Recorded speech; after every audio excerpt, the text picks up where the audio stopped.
Can you just hit a few short with me? Sam Harrison is a one-of-a-kind athlete. Just a few hard ones. He's got a serve that tops 130 miles per hour.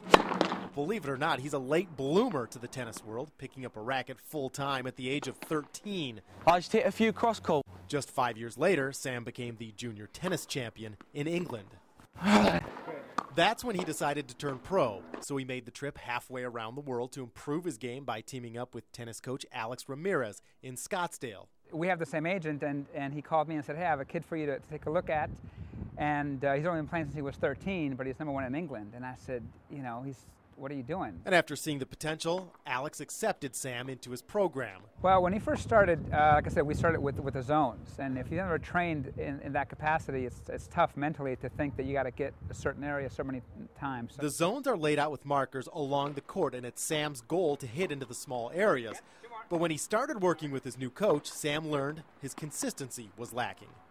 Obviously, if I've got to hit like 10 to 20 balls in them zones and serve 10 to 20 balls in the zones, if you're not mentally prepared, you're going to break down. No, it doesn't matter who you are. So. Oh, that's when they turned to Scottsdale psychologist Sanford Silverman, whose unique answer to improving Sam's tennis game is to have him play a video game, a technique that's actually used by NASA and has been around since the late 60s to improve focus. But I need to make a little better connection. Sometimes I have to use different electrodes. Those electrodes connected to the top of Sam's head pick up his brain waves that are actually controlling the game he's playing. When he focuses, he's going to make the middle boat go ahead of the other ones.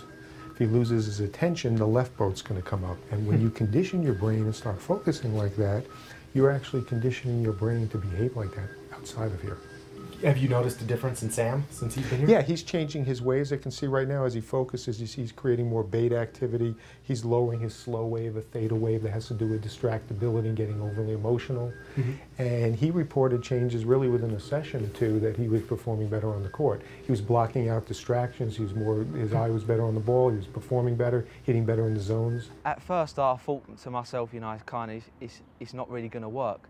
But when I had my first session with him, I couldn't believe it after I come out. The first session I had, I come out so tired, I just wanted to sleep. But a few more sessions with Dr. Silverman would prove to be highly beneficial to Sam's mental game on the court. From the first time I had a session with him, I've been a lot more focused, and mentally, nothing's really, you know, broke me down at all. I've been strong.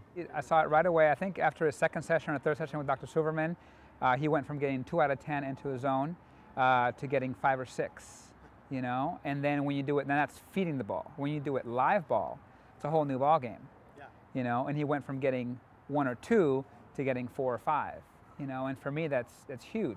This year, Sam's goal is to break into the top 700 in the world of tennis, and in 5 years, he hopes to be top 100. I think mentally, you've got to be world class too, and if you're not world class, then you're not going to be top 100, top 50, top 20.